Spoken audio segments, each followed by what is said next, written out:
So we're not always able to get ourselves into a nice low position, especially when we're first just sealing a pass.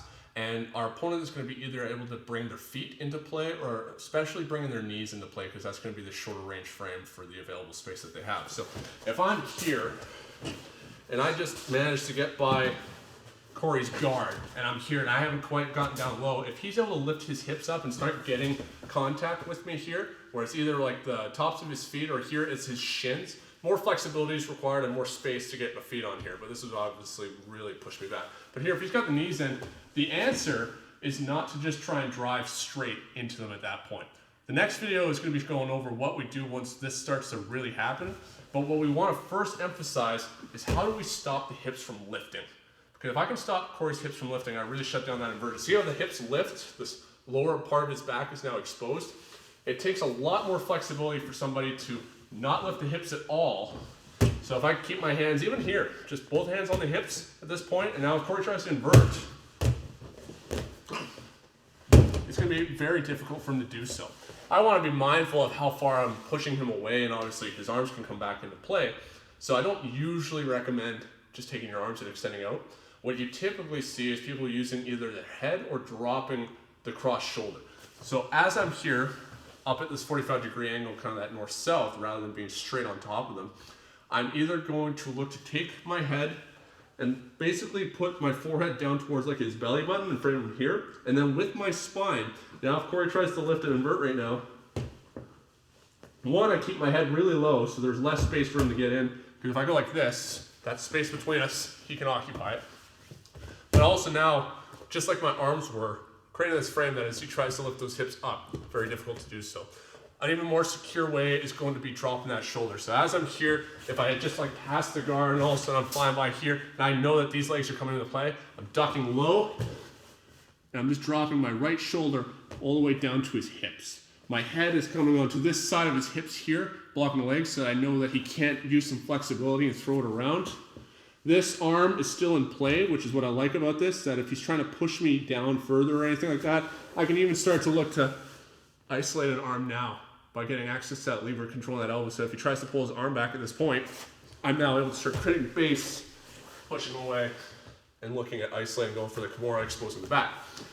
So just like in the same way we'd use something like knee on belly, where we have a frame over top of our opponent's hips to start shutting down the mobility. Once we've taken this away,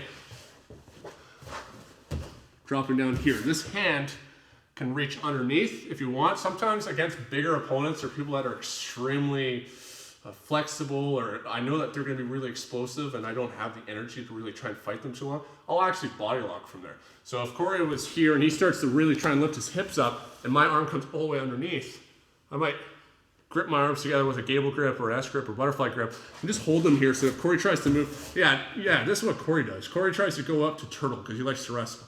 So as soon as Corey's trying to turn from here, I'm looking to emphasize stopping, because if he can turn like this doesn't help me at all.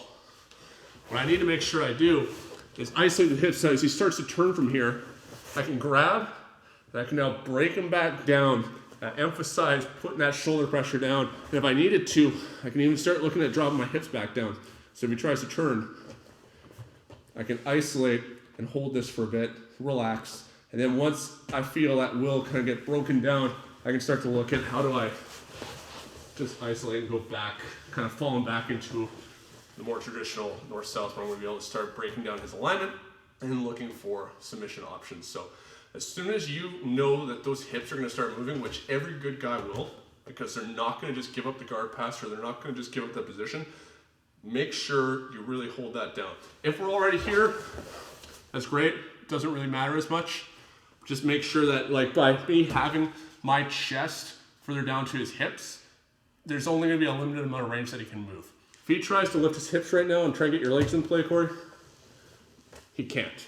The embarrassing thing, which is what happens against low-level guys that are in north-south, is that if I'm super low like this, or even like, well, I'll just give Corey's like head a break from here. If I'm like this, or Corey's able to even frame me and push his hips out a little bit further, and he back rolls over top of me, like, oh my gosh, I suck.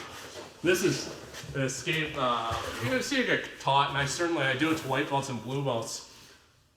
there should never be that much space that allows someone's hips to actually arc over top and then behind you, and then allow them to start establishing hooks, whether they get cleanly onto your back or they just start to get hooks in around your hips enough where you're like, holy shit, I need to bail out of this position. That was just a problem in the fact that you weren't immobilizing the hips. So make sure that you're sitting far enough up on his body. It doesn't have to be right on the hips, but at least enough that they can only lift it so much, and then they're going to be trying to use flexibility, in which then they're breaking their alignment, and that's not ultimately that much of a problem.